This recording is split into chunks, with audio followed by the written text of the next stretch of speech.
누가복음 18장 1절에 이런 말씀이 있습니다. 예수께서 그들에게 항상 기도하고 낙심하지 말아야 할 것을 비유로 말씀하여 이르시되.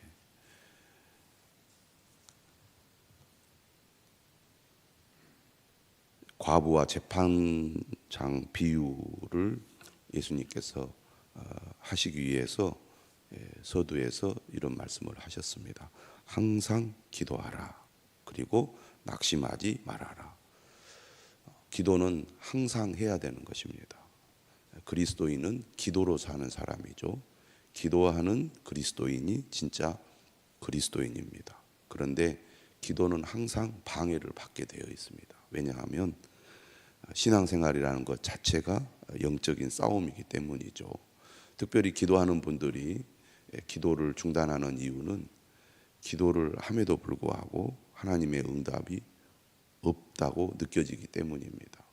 오히려 기도하는데 상황은 더 악화될 수 있고 내가 원하는 것과는 반대로 어떤 결과가 나타날 때가 많이 있기 때문입니다.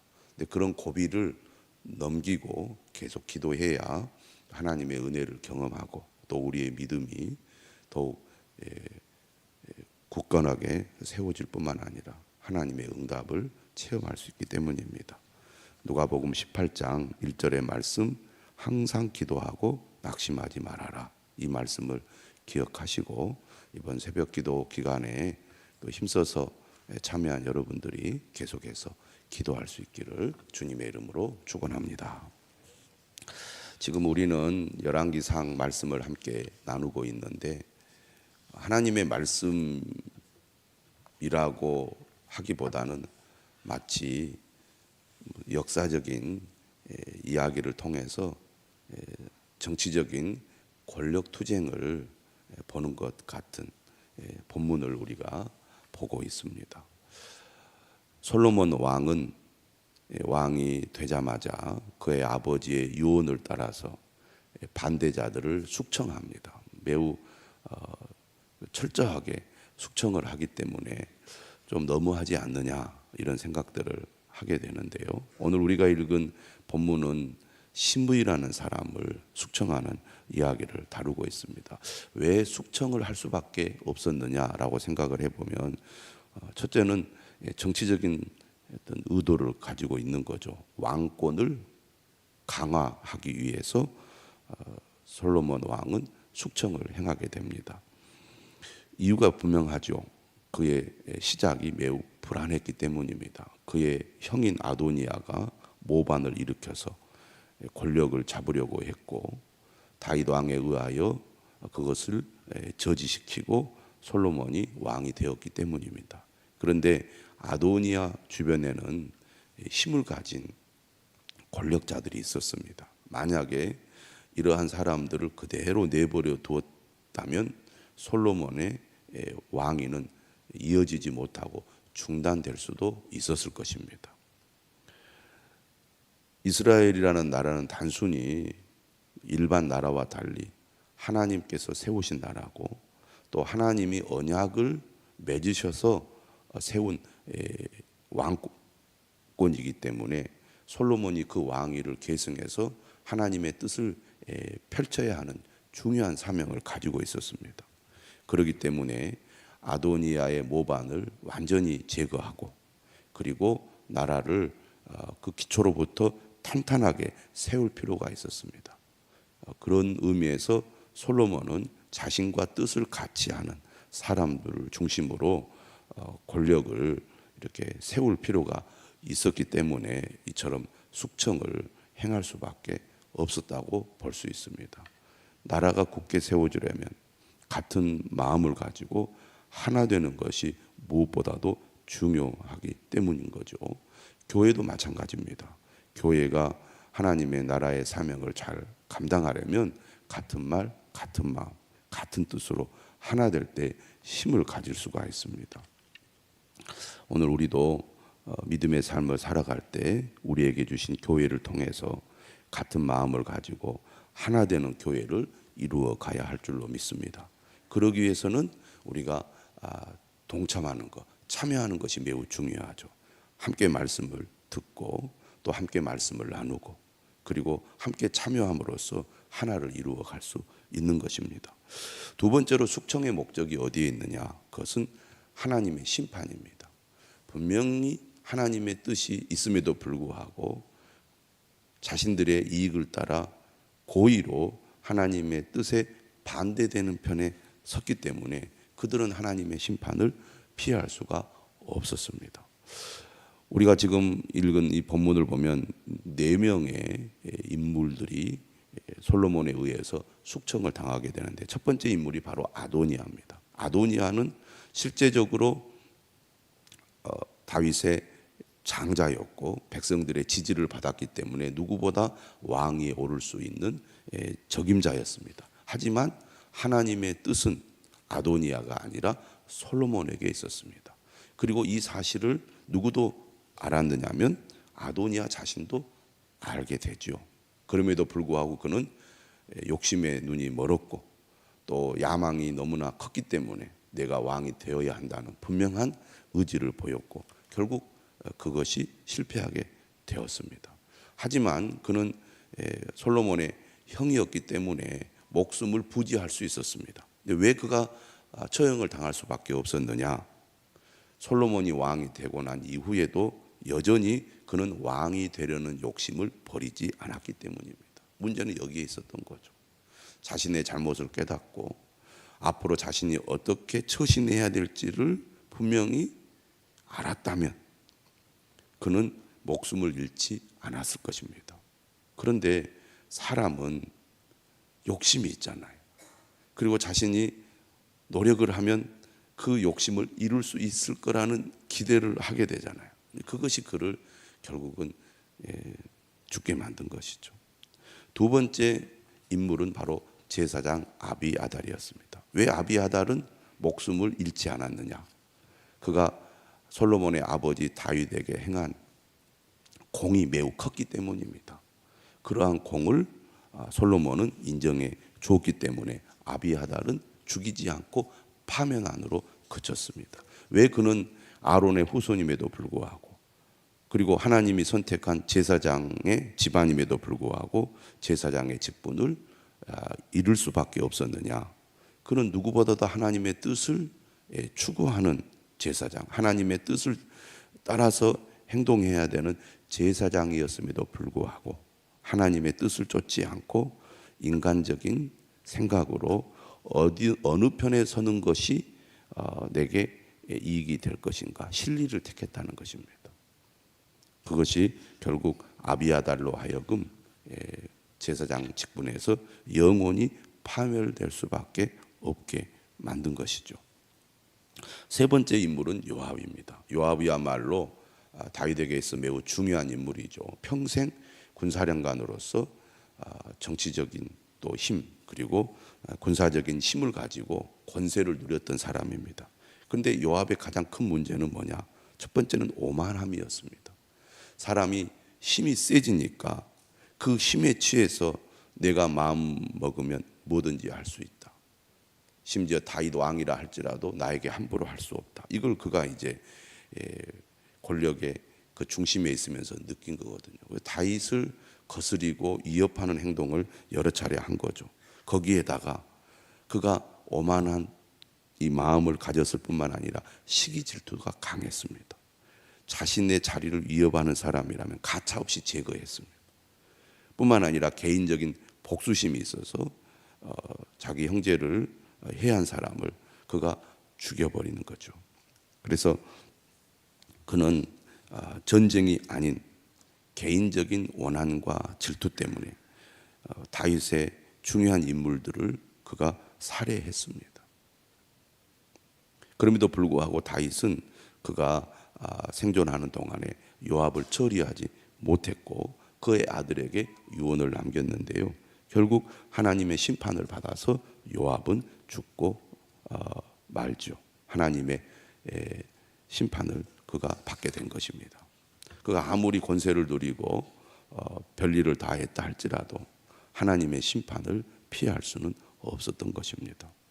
마지막으로 등장하는 인물이 오늘 시므이입니다. 이 시므이는 오늘 어떤 그 명령을 받게 되냐면 가택연금의 벌을 받게 됩니다.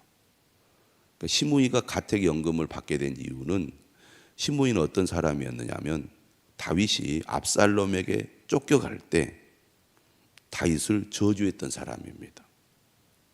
그러니까 다윗이 권력의 중심에 있을 때는 아무 말도 못했다가 다윗이 권력에서 밀려나니까 그때 자신의 본색을 드러내서 다윗을 저주하는 행동을 하지요. 그런데 이 사람이 얼마나 기회주의자냐면 다윗이 다시 권력을 잡고 돌아오니까 그 사실을 알고 또 다윗에게 잘못했다고 고백을 해요. 그러니까 다윗이 용서를 해줍니다. 그런데 이 시므이는 사실 다윗에 대한 반감을 가진 사람이고 다윗을 존중하지 않은 사람이었습니다. 그래서 솔로몬 왕은 이 시므이를 가택연금시킵니다. 거주지를 제한하는 거죠. 떠나지 못하도록 명령을 합니다.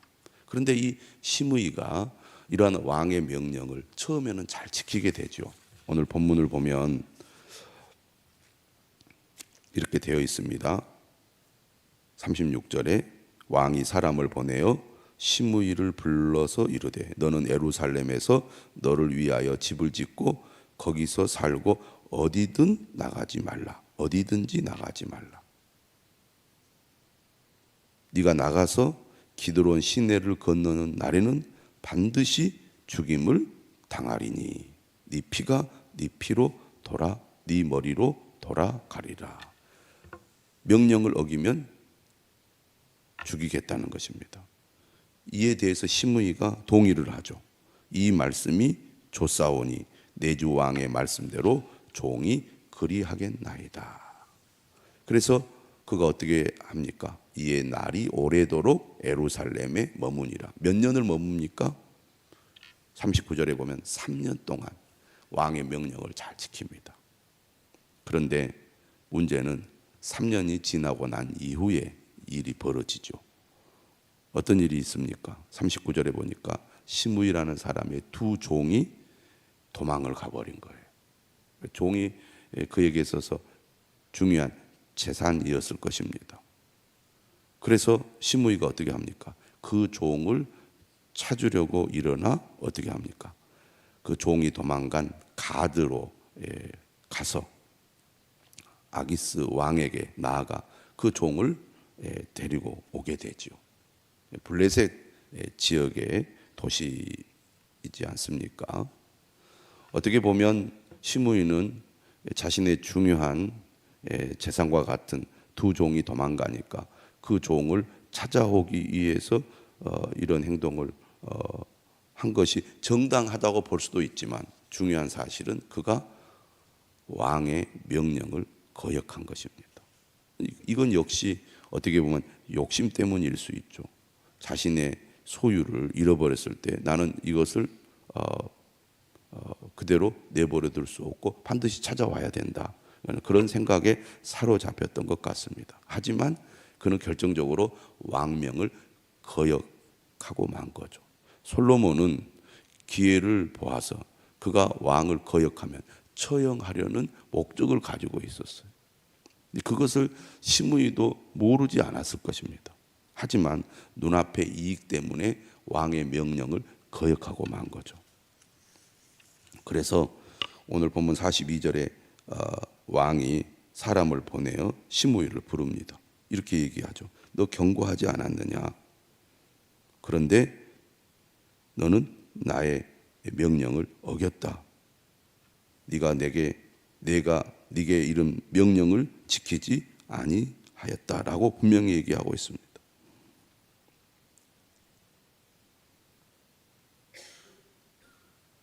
이러한 행위가 처벌을 받을 근거가 된다는 얘기죠.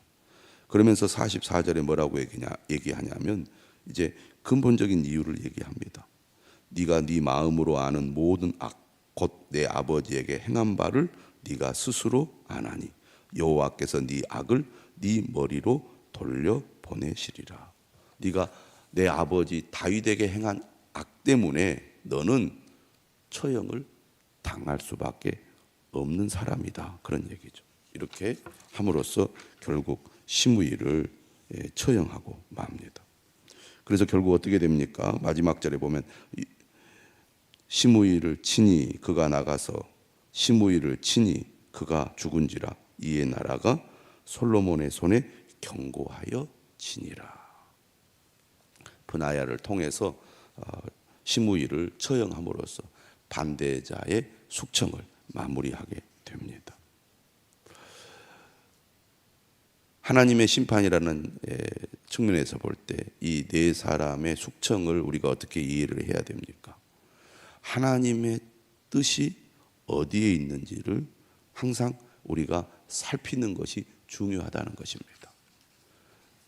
왜 솔로몬의 반대편에 많은 사람들이 섰는가? 그것도 다윗의 핵심 인물들이 이 다윗의 반대편에 서서 아도니아를 쫓았는가? 그 이유는 그들이 하나님의 뜻이 어디에 있는지 묻기보다는 지금 현재 현실적으로 누구에게 힘이 있는가? 누가 권력을 차지할 것인가? 여기에 관심을 가졌기 때문입니다.